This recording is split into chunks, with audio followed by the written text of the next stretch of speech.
Welcome to The Grind, a podcast about the church planting process and missional strategies to make disciples of all nations.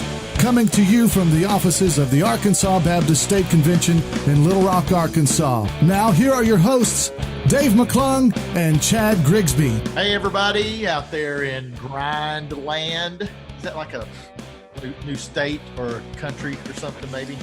I think it's pronounced Grindland. Grindland? Grindland.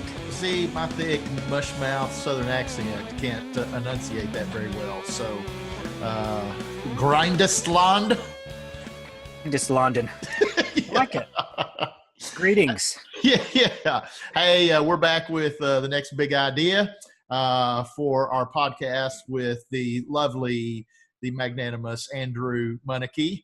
And so I always love talking to that dude. He's a smart fella and enjoy his conversation company. And so, but one of the things we wanted to kind of highlight out of that podcast was his leadership development process that they do with students.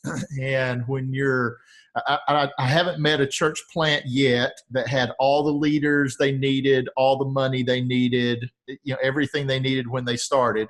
And so church planters are notoriously creative in how they get the leaders they need and maximize the finances that they don't have. And so one of the things they've got that a lot of churches don't have is a great pool of energetic college students. And so what do you do with an energetic pool of college students, no money, and a lot of stuff you need to get done? You put them to work. It's the only option. That's the only option. And so so they've got kind of a great system, a plan for developing their leaders and putting these college students to work by empowering them, equipping them, and encouraging them. And I'm sure they evaluate somewhere along the way. Hey, while we're alliterating, I think I'm really surprised to know that you did not get into church planting for the money. Is that what you were saying? Well, I did because people pay me big bucks, to give my opinions. I always joke anytime I get to speak anywhere. I'm like, because there's a lot of money in church planting. There is. And it's like this mixed response. Like some people are like, yeah. Mm-hmm. And other people are, get the joke that all of us are poor. No, when you plant. So empower, equip, encourage. You can't, they have a church of like 300 people, but 70% college students, which means you have a lot of people, a lot of needs, a lot of shepherding, a lot of areas that need attention, a lot of work that needs to be done, but you don't have the money to hire to staff those positions. So what do? You got to have a great leadership development pipeline. And Andrew is a smart, really, really strategic, I think, thought through leadership development really well. So empower, equip, encourage. That's a great formula for developing leaders. So you want to kind of break those down a little bit? Yeah, and I'll just say also that whether you have a great pool of energetic college students or not, whether church plant or a 150-year-old established church, everybody needs a place to play in the church. They need a place to serve, and there should be an expectation that if you're a member here, we're going to give you license to serve, to be involved. There's going to be an expectation of that. And we're going to give you the training and model for you how to do this and encourage you and cheerlead you all the way. And so, so this is, not just a church planning issue. This is a church-wide issue, finding ways to not just equip, but then empower them and send them out, give them something to do with what you've equipped them with. And man, I don't know. You've been around church. I mean, I grew up in church, but you've been around church longer than I have. I feel like people, you're old, Dave. That's what I meant. But people, I think, especially these days, because kind of cultural Christianity in America's fading, people don't just want to come and sit and pass out a bulletin. They want to feel like what they're doing in their church is like making an impact. Yeah. And so if you're not empowering people, I think it's hard to kind of keep people. You think that's I don't think they'll stay. Anybody worth their salt, won't stay. Now you might have some hangers on that love sitting in the pew and people feeding them, and they don't want to grow, don't want to do anything, but those aren't necessarily the kind of people you want to be left with. Yeah, exactly. Yeah. But it's not just enough to give away your influence or empower people. You got to equip them to do it. That's what Andrew and them do really well. Right. They don't just say, hey, go do this, and then just kind of throw them out of the nest. They give them the tools, the competencies, the ministry descriptions. They kind of give them what they need to do well. So they equip them. That's kind of that second piece. Yeah. And as a part of that equipping, there's somebody that's going to be modeling, for them what they need to be doing. It's not enough just to teach. And I've learned this over the years as well. You can give information to somebody about how to do something. That doesn't mean they're then going to be able to take that information and know how to do, what the information says. And so 9 times out of 10, somebody's going to want, people are going to want somebody to show them, okay, what does this look like? Okay, I know I'm supposed to go share my faith with somebody.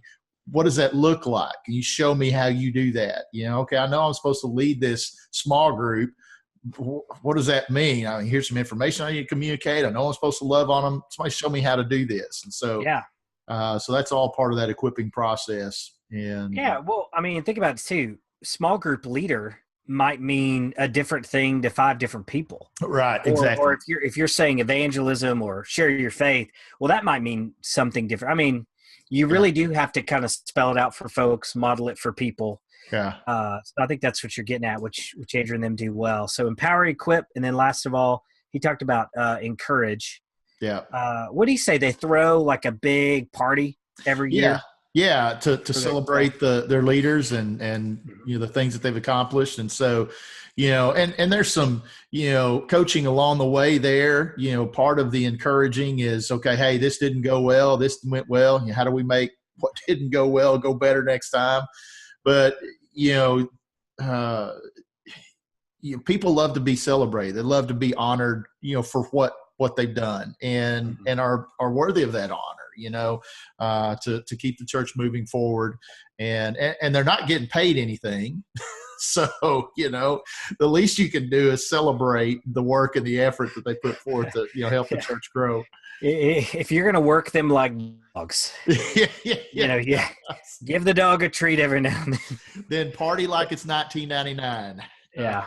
But for real, I mean, think about all the thousands and thousands of dollars you're saving by empowering and equipping leaders. Spend some money, spend some resources to give them something to say thank you.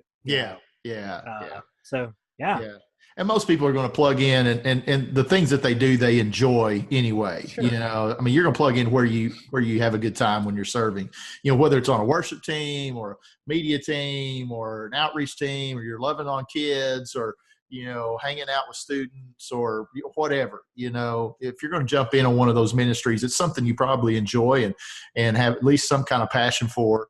And so for somebody to acknowledge, hey, man, this is well done, good and faithful servant.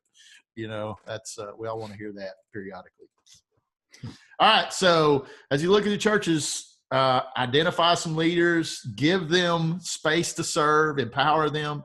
Don't just send them out, give them some training, equipping, modeling for how to do what you're asking them to do, and then celebrate what's happened. All of us should be doing that in our churches. Yeah. I'll say too, if you're really going to grow, and listen, not every church needs to be 1,000 people, 200 people, 300 people. Maybe that's not who God wants you to be, called you to be, whatever. But if you're going to grow and reach people, you got to give ministry away. Right. If a pastor keeps it all, there's a ceiling. Yep. And so it's kind of this risk reward. You don't have to empower anybody, but here's your ceiling. Yeah. Yep. Or you can empower leaders, which is messy. Yep.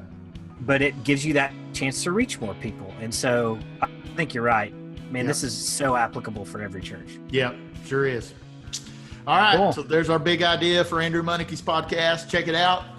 Great interview and good dude. And they're doing great work at Hill Church in Fayetteville. So see you guys next time. Adios. Bye. Bye.